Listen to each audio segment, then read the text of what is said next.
welcome to Indigenous Voice. Today is January 24th, and first of all, I would like to thank the volunteers and show staff for making this show possible. In our first segment, we have with us Barbara Hager, and Barbara from the Victoria Film Festival, which is coming soon in the 22nd of February to the 11th. February 2nd to February 11th. Welcome, Barbara, to the show, and thank you very much for being on the show.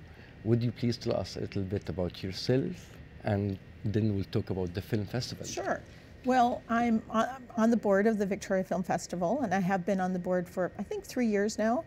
I've been going to the film festival for many, many years. It's about 20 years the film festival's been here in Victoria, and I've had a couple films in it, but it's really an honor to be here. And I just wanted to acknowledge that we're on the territory of the Coast Salish people, the Songhees and Nisquamish First Nation. Before the show started, we have that message of acknowledgement. That's so good, because Wonderful. it's so important for us to honor the communities where we've moved to.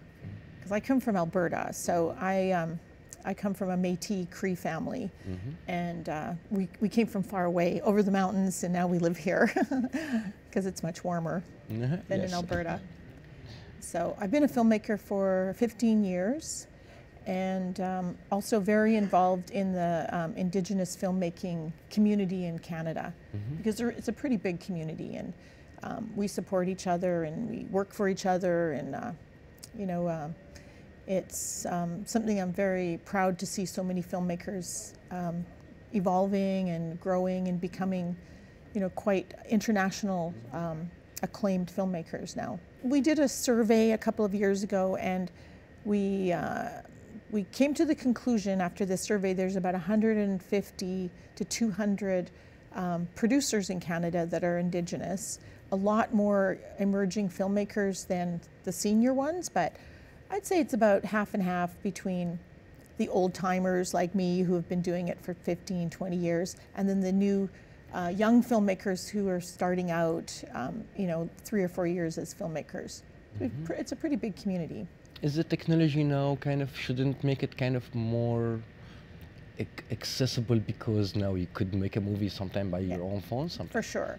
I think that digital filmmaking, editing that's so cheap, you know, you can get a Premiere on your computer for $50 a month, you know, off the Adobe Cloud. And also a lot of young people go to film school, like 1 year in film school, and you have some skills. You can edit, or you can shoot a camera, or you can do audio.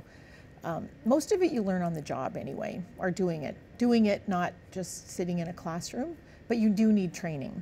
Of course. And there's quite a few film schools in Canada, so we are getting a lot of trained young filmmakers coming out of them. Nice. And you mentioned to me before we started the show that you started an alliance or an association for...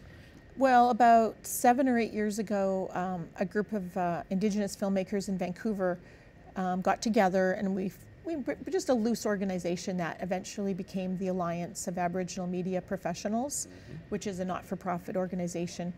And what we do is we advocate for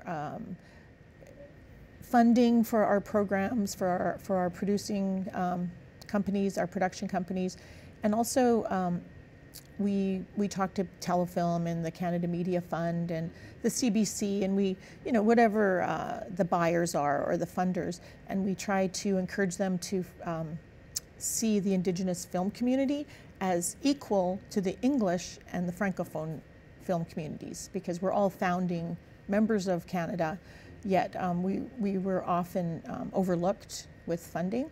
So in the 5 or 6 years, we've actually seen a huge increase in government funding for our filmmaking. Not quite equal to the Francophones and the English filmmakers, but we're moving towards that. Before talking about the film festival, I'm really interested about the Indigenous community itself and their work. Do you notice, or do you think there is more the political concern, or it's in the end, no, there is in the end a movie and it's about art? You mean like the topics or the themes or the stories? The concern of the Indigenous community kind of will reflect to come later, kind of reducing or focusing on movies or documentaries talk about their concern, which are Right. mainly political, about land, about colonization. Yeah, I think that each filmmaker has his or her own point of view or perspective, and that's what makes our community so interesting and diverse. We all come from different places, different, there's Inuit, Métis, and First Nations filmmakers, and within those three types of cultural groups, there's hundreds of different communities, and so our I think it all comes down to storytelling, because we are storytelling people. We've always had an oral tradition. So filmmaking is kind of an extension of that, but we use cameras and audio equipment. But a lot of our storytelling comes from our ancestors or from our past, brought into the modern world. So it's really a combination of our storytelling tradition and the need to tell important stories about our communities, and some of those community stories are political or about the struggles that we have. Or, for example, when we talk about identity, I mean, how it's itself and a struggle for the Indigenous community facing the continuous efforts to erase that identity. Yes. So you wanna preserve it more. You wanna focus on it more, more than the non-Indigenous, for example, who could go on follow any kind of line of idea to work on a movie. But the concern of the Indigenous community, I think, I don't know if you agree with me about that, it's still kind of, they have a unique process even when they go to work on movies. Oh, for sure. I think you're right. I mean, we really have been making films since the 60s as Indigenous filmmakers. I mean, it started very slowly, say with Alanisa Bomsawin, who's just made her 50th film for the National Film Board, and she'll be at the film festival this year. She's amazing. All through the years, we started getting access to television, and maybe like Zach Koenig made a feature film about 15 years ago called Antanarjuat, the Fast Runner, that won a huge international award at Cannes. So from there, people started realizing, oh, we have talented, people in our communities with great stories. And then the Aboriginal People's Television Network went online, or became a channel like almost 20 years ago. So that gave us a forum to tell our stories and to become bigger producers, and so it's just evolving. It's evolved. And now we have all these young filmmakers making short films and feature films, and these are young people in their 20s. And they think very differently than the old timers. So it's just a very diverse and exciting time to be an Indigenous filmmaker. And I'm sure you're excited about the Victoria Film Festival that's happening soon. Please tell us about it a little bit. Well, it's of course, my favorite film festival. I'm on the board, and I'm not saying that just because I'm on the board, because I do go to a lot of film festivals, including the Imaginative Film Festival in Toronto every October. So what I'm really proud of about this film festival is they have made an effort to include all different voices from all over the world. It's not just Indigenous, it's from the Arab-speaking world, from Europe, from Asia, from the Pacific Rim countries. It's just a very diverse film festival. And every year, for the last several years, we've invited an Indigenous programmer to choose films that will be featured in the film festival. So this year we had a young filmmaker named Ella Maya Tailfeathers, who's a Blackfoot Sami filmmaker, and she selected two or three films, feature length, and then several short films. And one of the most exciting ones that we're going to be featuring is, as I said, Alanisa Bomsawin's 50th film, and she'll be here. 50th. She's a lovely woman and very well respected. And that's called Our People Will Be Heard. And that's a documentary about a school in Norway House, Manitoba, that is like revolutionizing the way Indigenous kids are taught in their communities. Like, it's a beautiful school with Aboriginal values and teachers and things. So that film is on the first weekend. I think it's on Saturday night, February 3rd. at 9 o'clock. So that's a really exciting film that's coming. And then another film that has a BC connection is Kayak to Klemtu, which is by Zoe Lee Hopkins, she is a Heiltsuk Mohawk filmmaker, and her film is a drama which features many BC actors, including Lorne Cardinal and Takaya Blaney, and Adam Beach, of course. How could I forget Adam Beach, who's in Smoke Signals. And it's a film about a journey in a canoe by a family that goes back to their community to basically be part of a demonstration about the oil tankers and pipelines, but at the same time honoring an uncle that's passed away. So there's like that. Those are going to be fantastic films. And there's many, many more films. You want to hear about more of them? Yeah, okay, especially one by you. Well, I'll get to that one. Okay. There's another really exciting film that has a BC connection, and that's called Indian Horse. Indian Horse, okay. Richard Wagamese was a very respected, highly acclaimed author who unfortunately passed away recently while this film was being made. And this is really, I believe it's a semi-autobiographical film about his life in residential school. And it's about a young kid who finds hockey, which is a Canadian theme in itself. And it helps him escape the pain of residential school and, you know, just the isolation that he feels in school. And so Indian Horse, that's very exciting. That's on Sunday, February 11th at 6:15. And of course, you can go to the film festival website and get all the information. And one of the most revered artists in BC, Bo Dick, there's a film about him called Makers of Monsters, The Extraordinary Life of Bo Dick. And sadly, Bo Dick passed away recently, so it's a very emotional time for anyone that watches this film who's met him or who's been part of his life. And it's the story of him as an artist and an environmentalist and an activist. So I can't even, I can recommend all of these films. It's like, go to all of them. That's another great film that's coming up. Now, there is one fee for going for all. Is that, or each day yes. you pay? You pay for a ticket, for each ticket, but you have to pay, I think, $2 to become a member of the film festival. So $2, a toonie, but it is member-based. So, but I think it's $11 a film. Exactly, around $11. Yeah. Yes. And of course, we're not for profit, and we do programming all year long. It's not just the 10 days of the film festival. We do free movies, we do school programs, we do fundraisers like Art of the Cocktail, that is a sellout every year. So the film festival is very active in Victoria's cultural life, and also very year-round. It's not just this coming week. And tackle a lot of culture issue. Maybe it's not at least taking a break from the mainstream media or the main actions, American movies, and go and absolutely.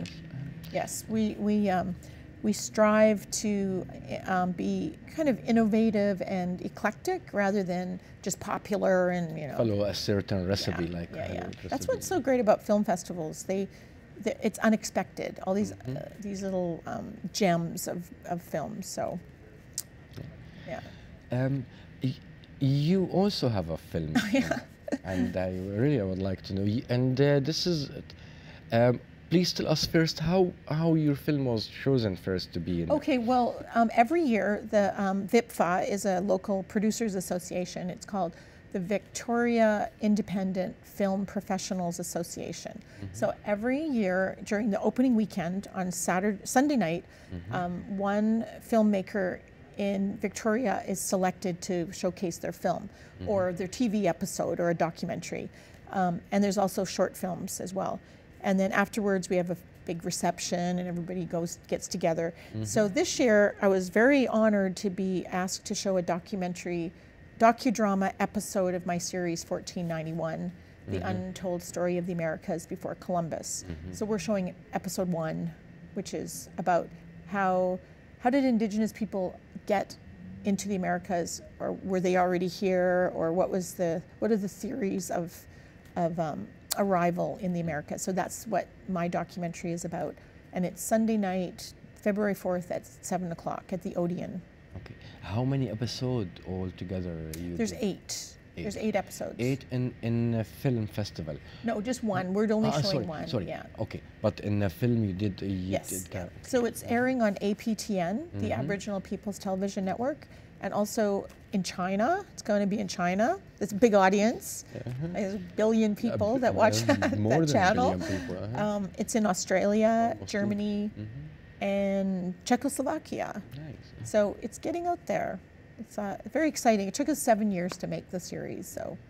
And you said the episode that chosen for it's about the life before Christopher Yes. Columbus. Oh, absolutely. It's all of them about the life. Is that correct? Yeah. That episode, what subject was in that episode? Well, in the first episode, we call Origins. We explore creation stories. We explore the Beringia theory, or other ways that we might have arrived here.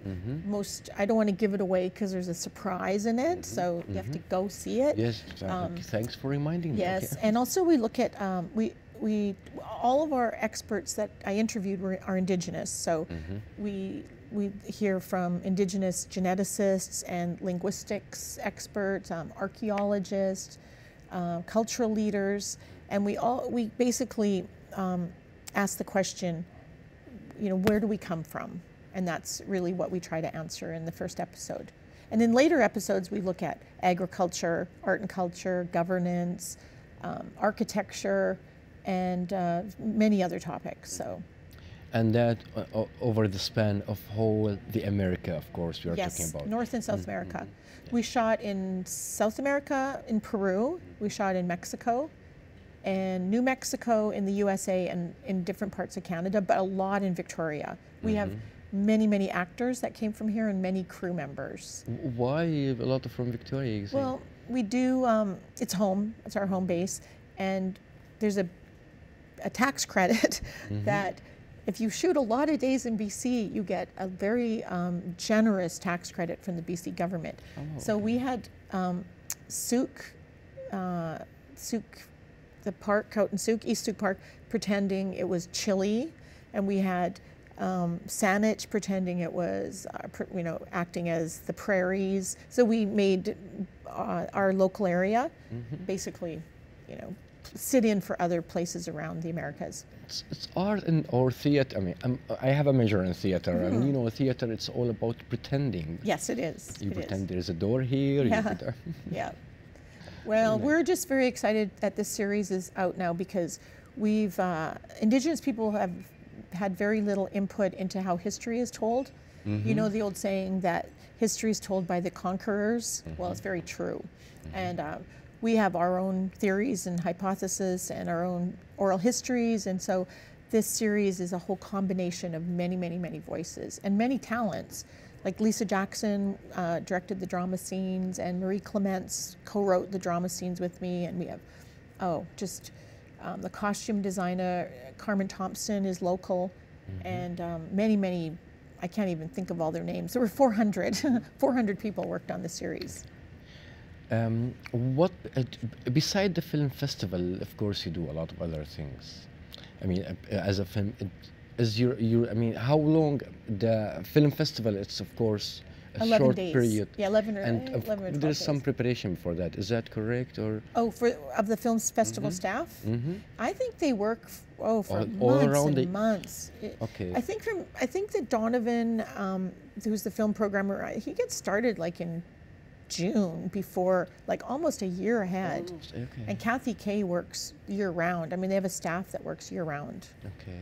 Yeah. So in that case, like after the festival finish, maybe 3-4 months a break. We give them a and couple days off. Okay. The board, can you take a few days off? Now get started on the next one. No, we don't do that. We, but they do the free films during the year. They do school programs. They do lots of fundraisers. It's a very big part of the cultural community here in Victoria. One of the oldest festivals, and definitely one of the most well attended. And as a board member, I can attest to the fact that it's very fiscally sound and well-run organization. So that's one of my jobs as a board member, along with all our other board members, is to make sure. Any other Indigenous board member? Oh well, I guess I would play that role in on it. But we have, you know, accountants and lawyers and very senior producers like Pat Ferns, who's been a producer for like 40 years. He's on the board. So that's why it runs so smoothly. We have a great staff. We have volunteers. Like I think there's 200 volunteers, and they are the backbone.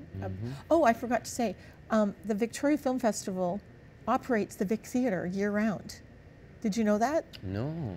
So we run a theatre. So that little theatre by the Empress Hotel has films, I think, 7 days a week, and it's run by the Film Festival. Yeah. Okay. So it's very exciting that a lot of the films we get during the film festival are also shown. It's shown later. during the year. Okay. Yeah. And also some fun ones like sing-alongs, you know, Sound of Music. You can go and you get to sing along. I can't sing, so I don't go to that one. Me either. Yeah. It's coming back about the movies you mentioned. I mean, would you tell us about? You mentioned there's a few movies you love too much. Is there any other movies? Well, I'm actually looking forward to the gala on the opening night, which is Friday the 2nd. There's a big evening of the gala film, and then a party afterwards at the, I'm not sure where it is this year, but the film is about a road movie about a Scottish man and his son who get thrown together reluctantly to, you know, go on a little trip. And my mom actually had Scottish ancestry, so I'm kind of looking forward. Of course, I'm Métis and Cree, but part of me is Scottish, so I have to get a kilt out, and you know, we all have different cultures. We're made up of many different ethnicities, and you know, it's so exciting to learn about them and to find out who our ancestors are. So that's the opening night film. I think it's called, I'll get you the name of it, Water Boys. And then, of course, there's the party afterwards. So. Okay. So again, it's from the 2nd of February until, 2nd of February until the 11th Till the 11th, yep. And it's non-stop, even afternoon matinees. When, each day, what time they start the festival every day? It starts Friday. I think the first film is at 7, and it goes right through to the following weekend, and then the next weekend through Sunday. Okay. So everyone has most of the films are for 18 and over, but there are some films for under 18. So check the website, and also there's some films in French. So Francophone film. There's a section on Francophone, and of course there's the Indigenous perspective which we've been talking about, and really there's something for everyone. We're at the venues. We're at many venues, not just the Odeon, Vic Theatre, the Vic Conference Centre this year, Parkside Hotel, Capital 6, Silver City, and we're showing films in Sydney at the Star Cinema, and there's films at the Bay Centre. So it's pretty big film festival. I think there's over 100 films, maybe 150 films. We are going to just take a few seconds and be back to you in a minute.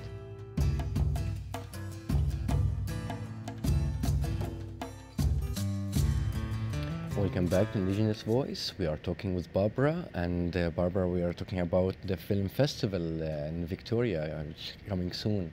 You mentioned that you have a film there with the first episode from 1491, which is before Christopher Columbus arrived. Right.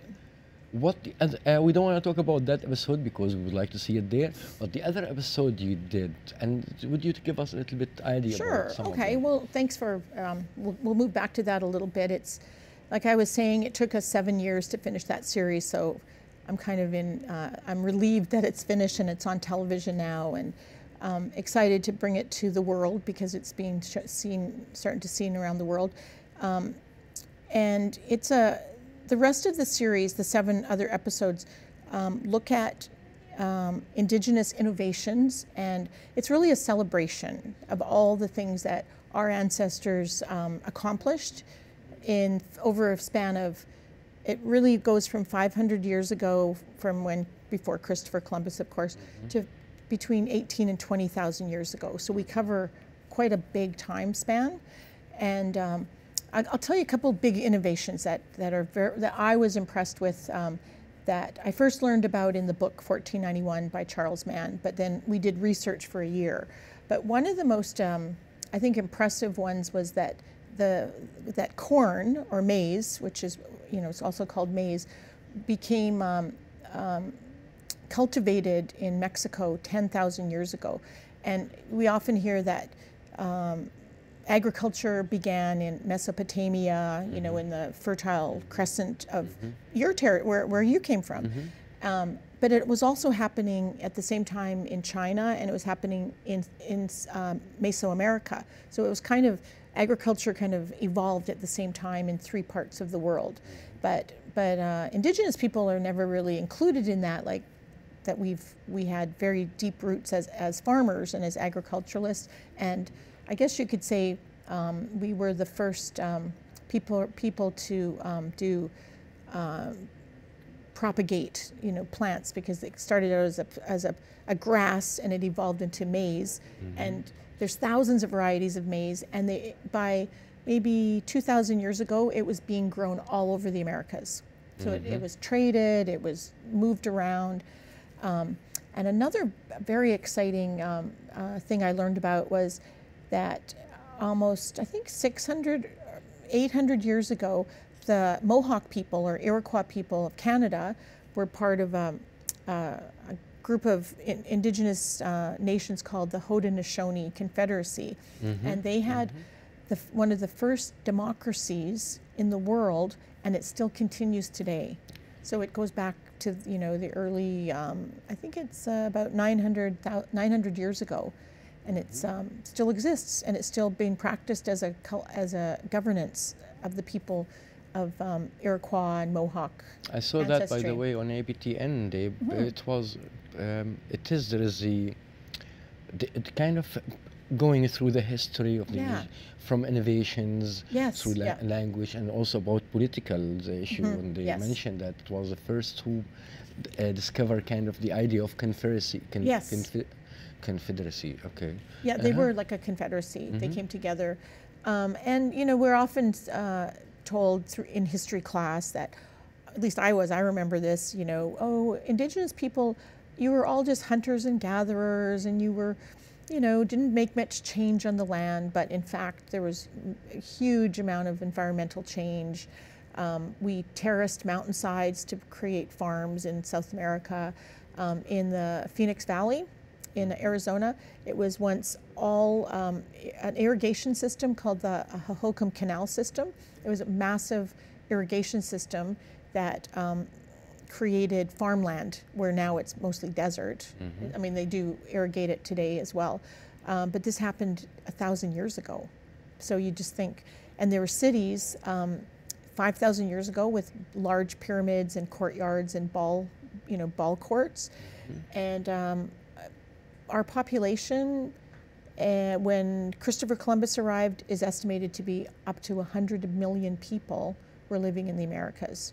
So we weren't just like small little clans living off the land. We were big metropolises, big societies, and very innovative and very accomplished people. And I think that's what the series stresses and shows. And that's why people all over the world are just amazed that it's now being shown in one TV series. And it's very factual based, and it's all, like I was saying, all of our experts are Indigenous scholars and cultural leaders. As you see, this is very political. This is rewriting the correct history, bringing back the correct history, and not, as you mentioned before, the victorious, always right history. No, we don't want that anymore. We need to bring back the right history, the right story of this land here. And especially for, I think, since the 18th century, there is a European started to kind of isolate the whole so-called Western civilization from anything else. As the Greek started with the Greek and the Roman and has nothing before that. Right. But in reality, the Greek and the Roman are the children of the East. And again, and we are all went through a different process. And as you mentioned, by the way, some area has farming and some area has no farming, because when you have a wealth of food and fish around, then that why you need to go and farm. Exactly. It's Exactly. about surviving. And you're going to hear from one of your next guests is going to be talking about the fisheries here in the Northwest. The farming wasn't as active here, because you're right, the resources were in the ocean and in the rivers. But there was still camas, you know, harvesting, and there was still some levels of and farming there's a here. unique plant which is just the whole world never know about: tomato, potato, Peppers. and corn. Oh, I of mean, course, yes. yeah. It's a And very exciting project to work on.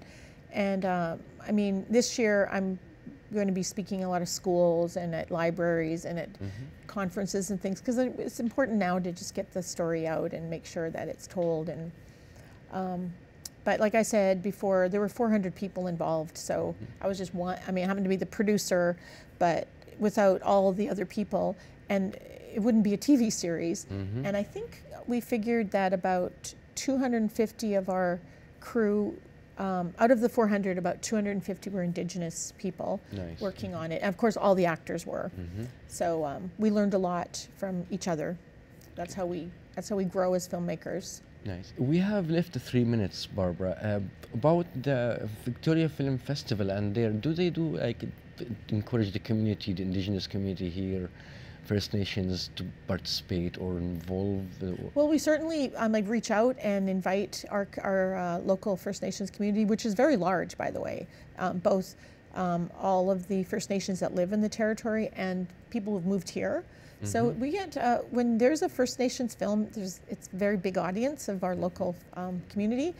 And of course the Victoria Native Friendship Center, we reach out to that very important organization and to the other First Nations to, sometimes with tickets, you know, we offer tickets to people, but the main thing is that we come together, all of us come together at the theater to share these stories. And you know, to go to the movies, you have to get up and go buy a ticket and go to the theater and walk in, and then you discover that you're around all these people that like the same thing as you. It's just exciting. It's an exciting event, and you can't always just do it at home, you know, with your TV or your computer. A film festival is about a community coming together to learn from each other. So hopefully we'll get a really good turnout this year. We had lots of sellouts last year, so. I think all important arts, all original art started as a people gathering and face to face. Right. The new way we have now today, art through the boxes or no. So this is very nice, and I'm really look forward to see not just not the Indigenous right, exactly. and also the other, to see also how they choose their movie. And for sure.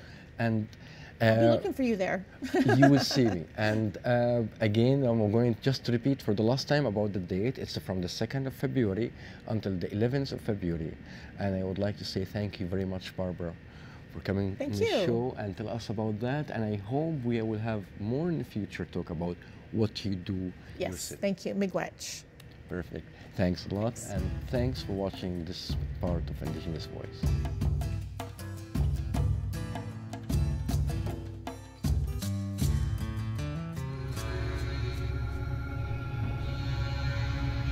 We are the first peoples of the Americas. We have been here from the beginning. Our ancestors navigated by the wind and stars, crossing vast oceans and mountain ranges, searching for new lands. Over thousands of years, our ancestors became astronomers and architects, philosophers and scientists, artists and inventors. We created distinct societies and built vast trade systems that covered 2 continents. In 1492, our world was changed forever, but we did not disappear. Today, the languages and teachings of our ancestors remain. And these are the untold stories of the Americas before Columbus.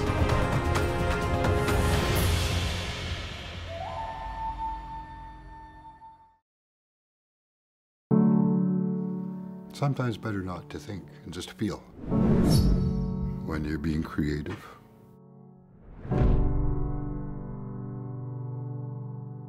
Oh, geez, how do you explain Bodek?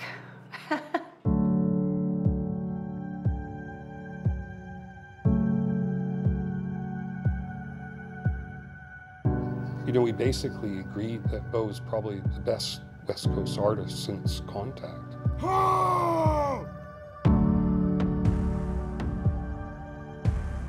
It's all about survival of spirit. All of life is related to us. Their art, their culture is the avenue into that different perspective. Make no mistake, it is about protecting life on Earth. We have reached a tipping point, and we have a minuscule amount of time to pull back from there. Let us set an example for the rest of the world.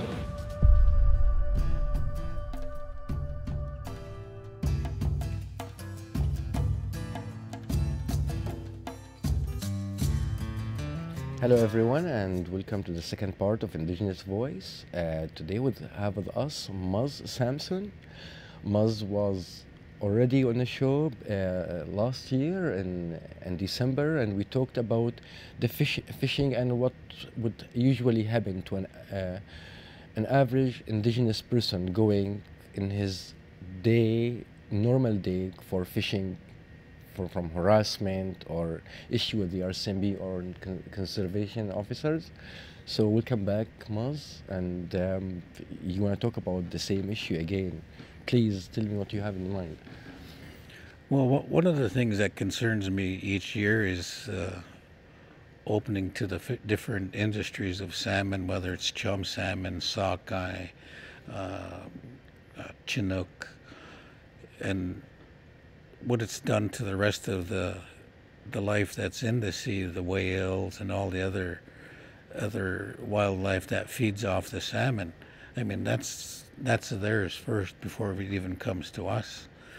And through our treaty right and my ancestral inheritance to live the lifestyle which is gathering food, what I learned from my late parents and my older brother Tsartlip Quitquampton, and my other brothers that taught me all these things about cod fishing, herring fishing, all the different types of how to catch them, where to catch them, how.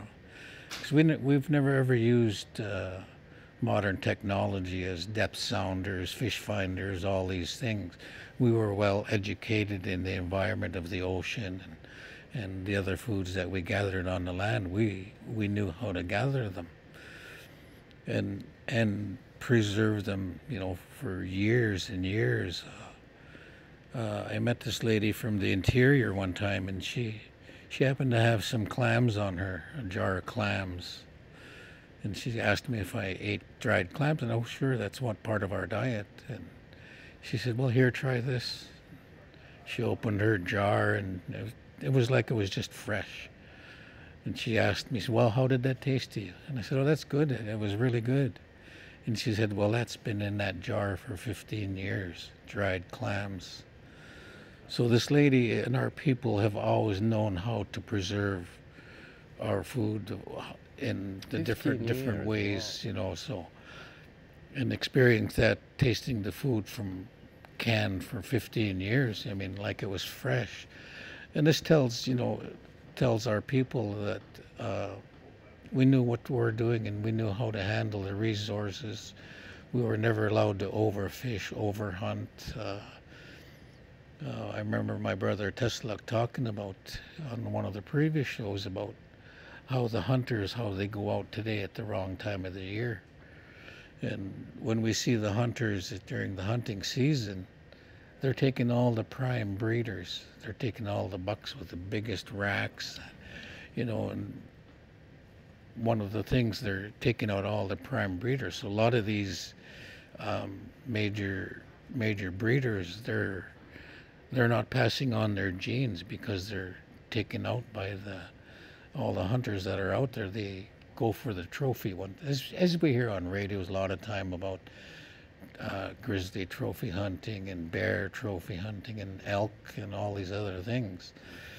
These things that we have to do to survive on. We've survived. I've tried bear, I've tried cougar, you know, all the different land animals, and that we've survived on has been so difficult for us to prove to the government and a great deal of the Canadian citizens. These are always been our resources.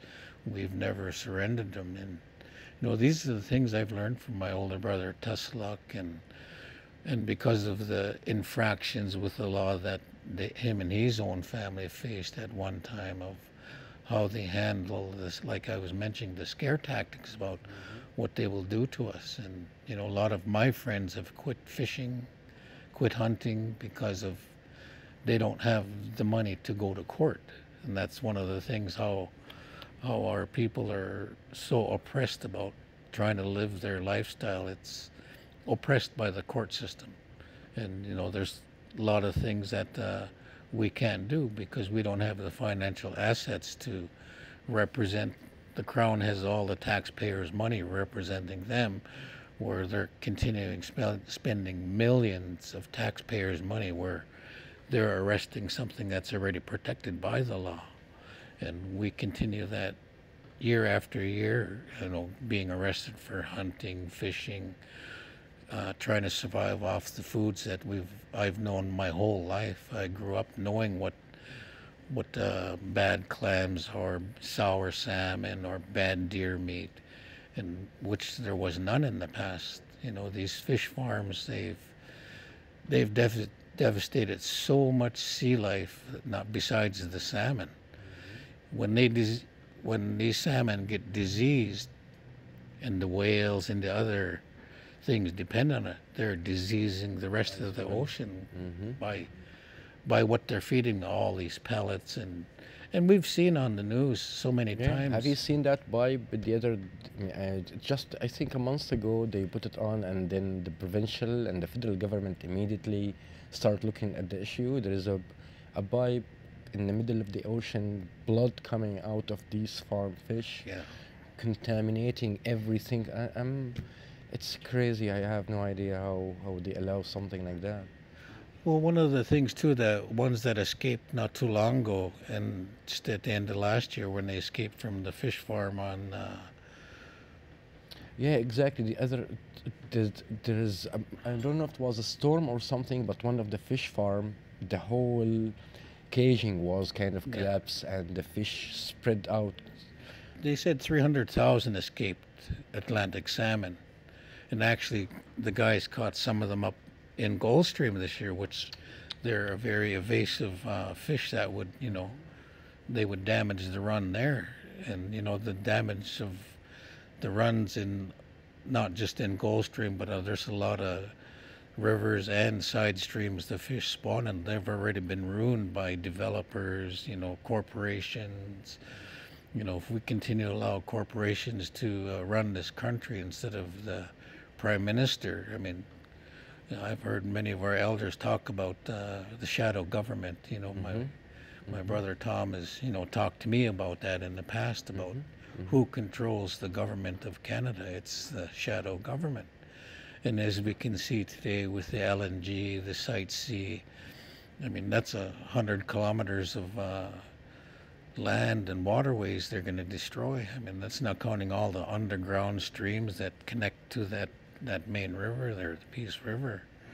And it's just the same as the contamination dump in Shawnigan Lake here, where a lot of that is eventually, or if it hasn't already, in the stream now, because when those mountain waters are running, they're running fast. I mean, you can't even stand up in some of these small streams. They're running so fast. So that contamination is going to hit there pretty quick, and that's what scares a lot of us. I have no idea how sometimes they think bodies of water can be separate from each other. It's water, it's all connected. And as you mentioned, Shawnigan Lake, and I think some of the MLA went there and they tested the water. It's contaminated because of the dump site. Yeah. Now you've been sent to this prison because of fishing. Well, I was gathering. Yeah, I was gathering food for one of our sacred ceremonies, and fisheries happened to get to the beach, and I wasn't the only one digging, and I just started digging clams, and I didn't have any yet, but I was the only one that got arrested out of all the other diggers that were there.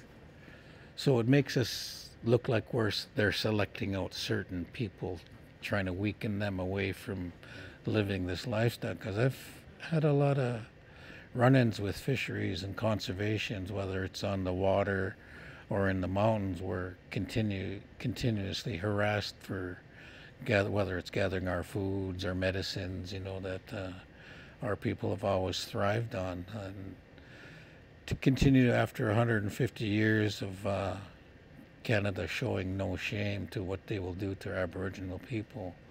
Like I was saying, the scare tactics they use on many of our people, it has frightened them away from it, and to see this continue to happen, that we're going to court for still doing these things of living our ancestral inheritance is something I can't put down. I mean, I was born who the Creator made me, and He gave us a certain way of life to live, and how to use these resources, whether it's the trees, the medicine, the animals, and all the different sea life. I learned all these things from my brother Tom and my other older brothers, after my parents passed away. And the knowledge that my brother Tsartlip carries,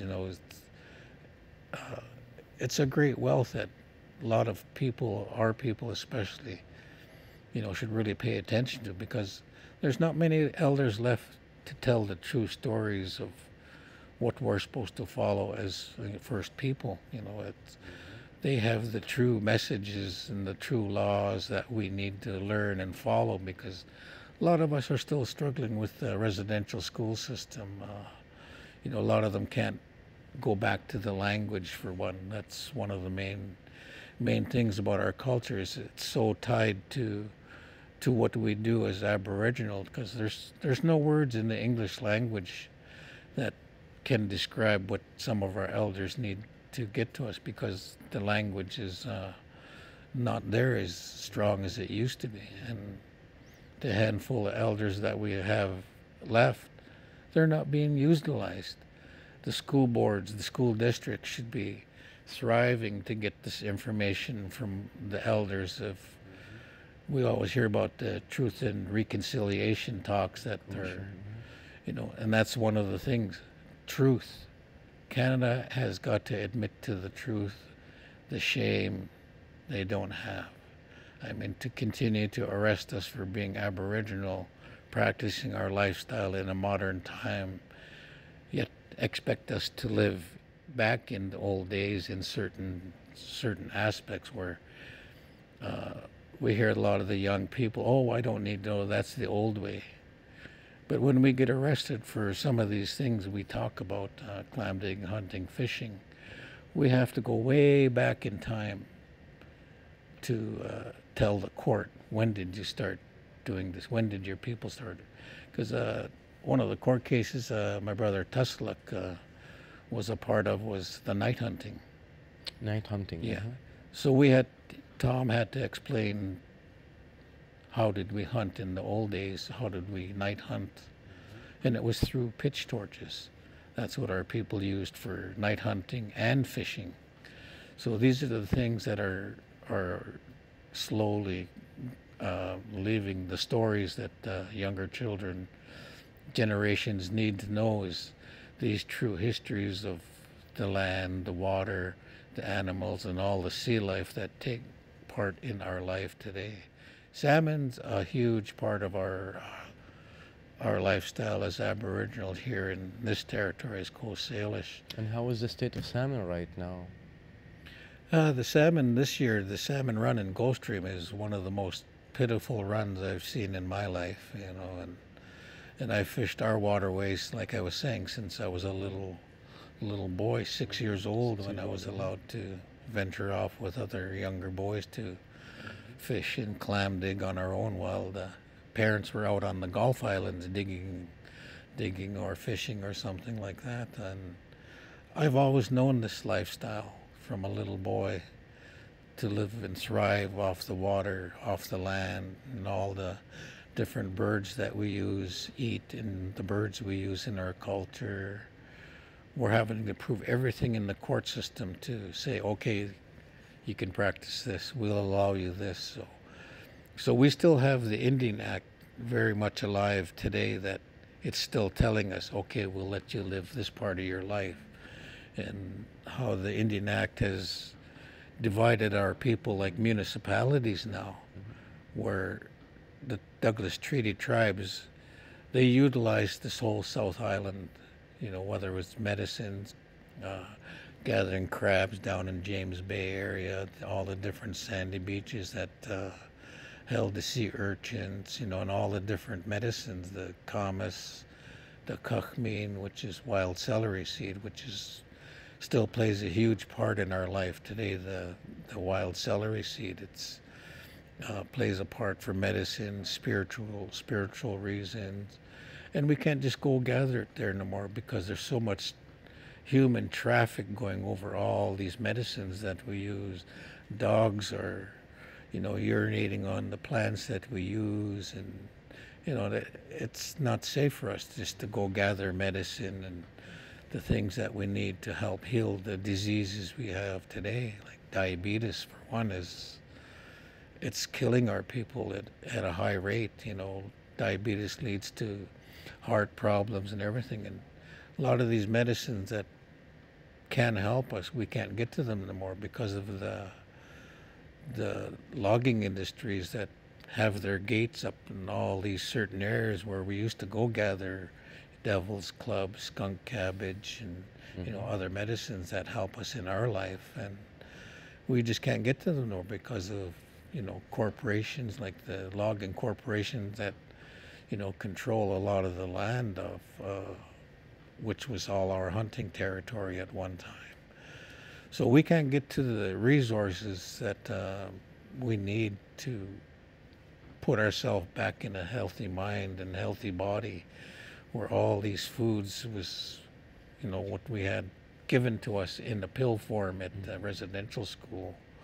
You know, all these different vitamins they started giving us. You know, we had to stop eating the foods that we eat. They fed us spaghetti and other things that, you know, our people never thrived on that type of food at one time. And now that a lot of our people have been afraid to do things, you know,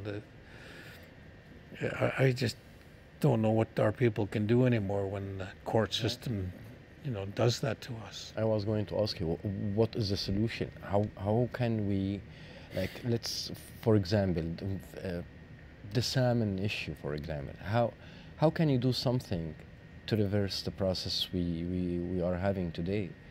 I mean, do you have any solution, or?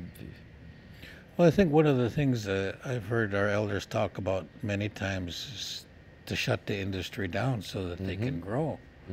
We've done that within our own, a lot of our own guys, where we've regulated each other, not taking so many of females or of the other, you know, types of species that go. If there's no, you know, Chinook running in they haven't run in Gulf Stream for years, and not to see them in there anymore, you know, it's really, really hard to accept that one of the main fish that is on everybody's diet, you know, the Chinook salmon, the spring salmon, is, you know, to see it dwindle away because of commercial fisheries. You know, it's killing everything. There's nothing left in our bay. I was talking to my friend Mwandi earlier. I brought him down to the beach, and you know, we were looking out at Brentwood Bay there, and I said, "What do you see?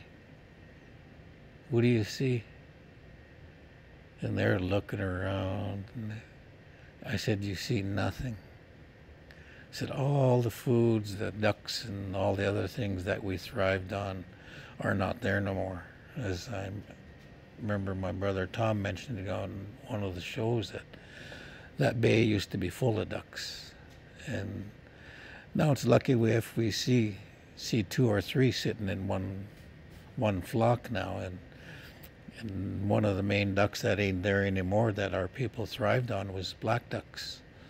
I mean, they're so meaty, so rich in vitamins and everything like that. There's just none left in our bay anymore. Same with many other ducks that aren't there. The clams that continue to be overdug by the commercial clam diggers.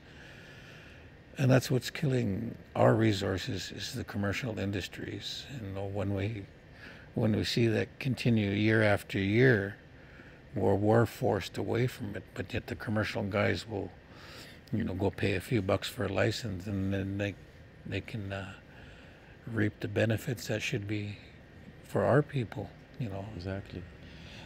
Muzz, there's a few days ago happened something. I don't think we still have time anymore, but I would love to talk more with you about the salmon issue and fish farming, especially that a few days ago, as I mentioned, there was a group of elders and chiefs went and confronted some of the commercial fishery. So it would be great if you can tell us more about this issue in a next episode. But I would like to say thank you very much for coming back and tell us about this issue, which is face any Indigenous person, whether going fishing or hunting or going on their normal life. Oh yeah. Thanks again, Muzz, for coming on the show, and thanks for watching this part of Indigenous Voice, and see you in 2 weeks.